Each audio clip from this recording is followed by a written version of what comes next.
Morning, all. So, today I wanted to try and talk to you about real life self defense, how to defend yourself in the real world. Not martial arts, not MMA, not playing around doing forms. We're talking real stuff. Okay? So, um, first and foremost, just awareness of your surroundings.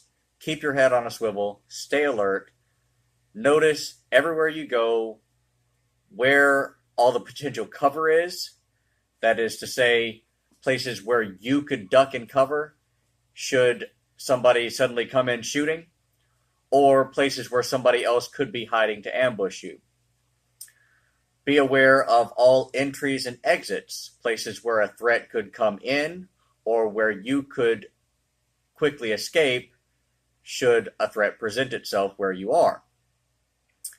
Um, be aware of areas of open exposure.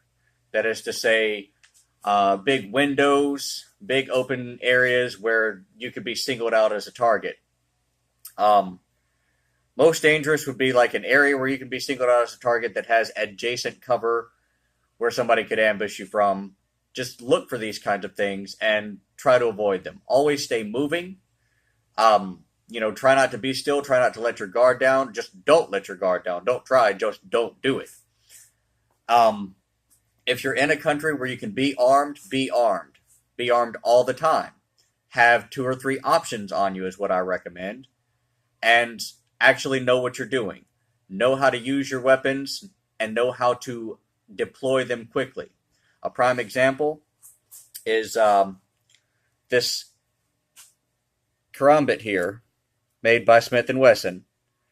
Now, you see it's got the ring because the standard configuration is this. This is how you should be holding your karambit, but look at the way the pocket clip is. It's actually designed so that it hooks onto your belt or your pocket this way. That's no good because then you have to pull it out like this, you have to open it like that, you have to flip it around. You're already dead. Okay? Better yet, tuck it in your pocket with the ring side up. When you reach in, see, this is just a casual gesture. Reach in, grab by the ring, and flick it like that. Now it's ready for action. Think about these kinds of things when you're carrying a weapon. The most effective way to neutralize a threat, because that's what you're going for in a self-defense situation, is neutralizing the threat. Most effective way to neutralize a threat is to kill him. But that's generally frowned upon, and there are all kinds of moral and legal implications to that. So it's not something that we typically teach. Frankly, I believe that more martial arts should be teaching potentially fatal techniques. And that's just because if we don't teach them, we're going to lose them. And it's better to have it and not need it than need it and not have it. You know what I mean? So we'll just leave that at that. So apart from just outright killing them, the best thing to do after that is to knock them out. Render them unconscious. If they're unconscious, that gives you plenty of time to escape. They don't know which way you went. They don't know how to follow you. Next to that is crippling. That is to say, limb destruction, dislocation of joints, or attacking the musculoskeletal system in such a way as to prohibit them from using that limb again anytime soon. Okay? This is again where our karambit comes in handy. This curved configuration of blade, it's a little awkward to a lot of people, but the most effective stuff is going to have a steeper learning curve, all right? So the thing about this shape of blade, this hook shape, is designed to get in, around, and behind things. So, like in the groin, everybody, thinks about going for the general. You think about Master Wong saying, "Reach back here, rip his nuts off." Frankly, there are some people who get off on having themselves kicked in the nuts, okay? So that's not really the most effective thing to do. But there are other things in the groin to go for, and it doesn't matter what kind of plumbing you have down there. Everybody has arteries and veins, big juicy ones that run through here. Everybody has these thick tendons that connect the thigh muscle to the groin that allow you to walk. Using this kind of blade, simply going in behind you, if somebody's got you in a chokehold or something, for instance, they're trying to pull you away, simply going in like this and rotating, raking, okay? You can get in there, sever those blood vessels, sever those tendons, cripple their leg, and they bleed out pretty darn quickly.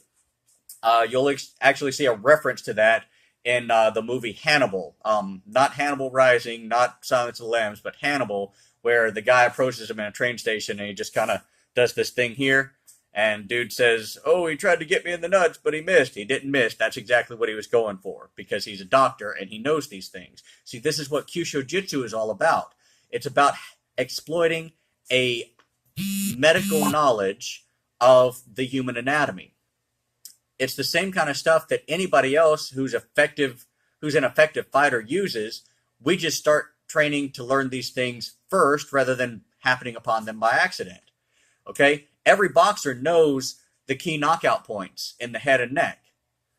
But usually they just spend a lot of time boxing, building up, striking power and all that, and then eventually they start learning to hit it and they start to focus on it more and more. We know those right off the bat. We know the carotid sinus. We know the points back here behind the jaw, behind the ear. We know the asterion. We know these points and we target those points, and then we spend the rest of our time training to strike them in a precise and effective manner. That's what Kyusho Jitsu is. Everybody's using Kyusho Jitsu. You can't tell me that pressure points don't work. Another example. You ever hit your funny bone? That's a pressure point. That's a Kyusho point. And let's go back to our rear naked choke that we've been talking about so much. Here, this is the Kyusho Jitsu practitioner's best friend. It's just a simple stick with a little bit of paracord wrapped around it. Now, of course, you can get this without the loop, but I'm going to tell you why this part is important in a second. This thing is called a chizukunbo, or koppo. All right? And while you can get it without this, first of all, if you're nervous, if you're scared, you can drop it. All right? You can only strike this way with it, whereas with the koppo, you can... Oh, yeah.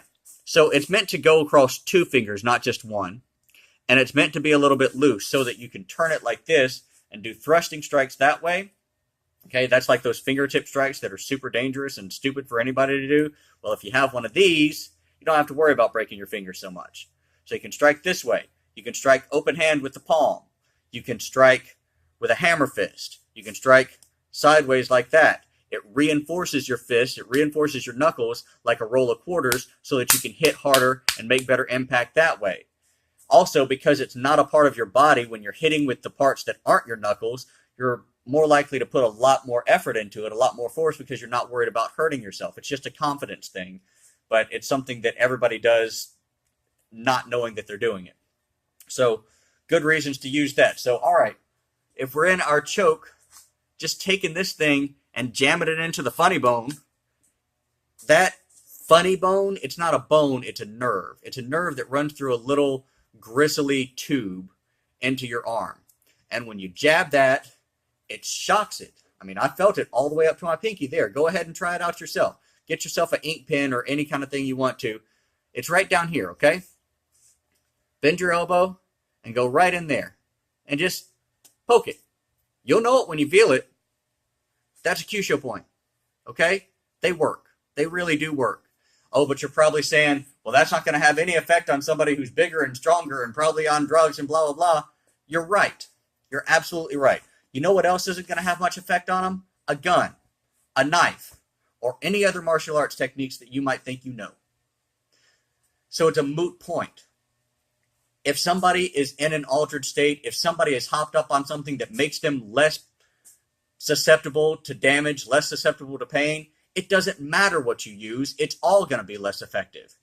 But you could either not know anything about what you're doing and just blindly flail at them, or you could use a little stick and jab them in the funny bone, which is going to have an impact regardless because the nerves are still working. Otherwise, they wouldn't be able to use their body. And that has a much greater chance of loosening that grip than just flailing around like an idiot. Simple as that, okay? So you can't tell me that pressure points don't work. First of all, they're not pressure points. They say anything can be a pressure point if you hit it hard enough. They're vital points. They're crucial points. They are points on the human anatomy that have exposed nerves, exposed blood vessels, ways to affect the breathing, ways to affect the musculoskeletal system, okay? It's not going to do you a whole lot of good. Look, here's another one of your points right there, okay? You flex that muscle. You feel this little thing right here. Now, hitting it, yeah, that doesn't do a whole lot. But it's a point to know, because if you have something like this and you go in there like that, pull that up better, go in there sideways and rake it, guess what? That arm is crippled. They're not using it anymore. You just severed their bicep. If they have you here and you go up this way, you sever the tricep, okay? You disable the arm. You can go for the lats, all right, on the sides of the neck. Even if you don't get the major blood vessels and cause them to bleed out, you get down in here at the shoulder and, again, push it in and twist it. You sever all of that connects the arm. The arm just hangs there dead. They can't use it on you. They can't use it to stab you. They can't use it to pull a gun. They can't use it to choke you. So that is how we neutralize a threat, by crippling. And like I said, if you can't carry a knife, maybe you can carry a stick. Unfortunately, in a lot of the countries where they've been outlawing weapons, they've outlawed anything that even resembles a weapon. They've outlawed things like this. A tactical pin. Ooh, scary. But, you know, because it's designed to actually defend yourself, they think of it as going out and looking for a fight. Well, fortunately, we currently still live in a place where we can still have weapons. We're losing a lot of other stuff in the United States, but we can still carry our weapons. Now, using them is a different story. I got this from an actual retired deputy. Said, anything's legal when you're carrying it up until you hit somebody with it. So, you know, think about legal repercussions too. Chances are, if you have to defend yourself, you're still going to have to deal with some legal bullshit. That's just the bottom line. But, you know, by giving yourself options, like I said earlier, by having maybe a gun and a knife and a stick, then you can justify your actions a little bit better. Okay, if a person comes at you and they're not armed, they don't have a gun, they just try to choke you out or something, it might be easier to justify using your knife rather than shooting them because they didn't have a gun. It might be easier to justify using a stick rather than using a gun or a knife. You know, granted, your life is still in danger and you should be able to use whatever means you have to. But it's good to have those options because you can then use that in your defense to say, look, I could have shot him in the head, but instead I just broke his arm. So think about these things, okay? Have I covered everything that I wanted to? Situational awareness. Avoid it if you can. Have options for defending yourself. If you're able to carry multiple weapons, carry multiple weapons. And just know what you're doing. Know effective techniques and how to exploit... Sorry, log truck. How to exploit the vulnerabilities of the human body. And that's what Kyusho Jitsu is all about. That's what you're going to learn when you take these courses, when you take these classes with me, because I have personally applied this stuff in real life, okay? Not just in theory, not just in books, not just practicing with a partner. I'm talking I have been physically attacked by physically superior attackers and utilized this stuff to get myself out of that situation. Not a lot of people can say that. I'm not particularly proud of it myself, but I do have this to go for it. The fact that I have had those experiences means that I am more equipped to teach those things to people who need to use them in a practical way. So, hopefully you learned something. Hopefully I've given you a little bit of faith in what I do, and or at least opened your mind a little bit to the possibility. And stay safe out there.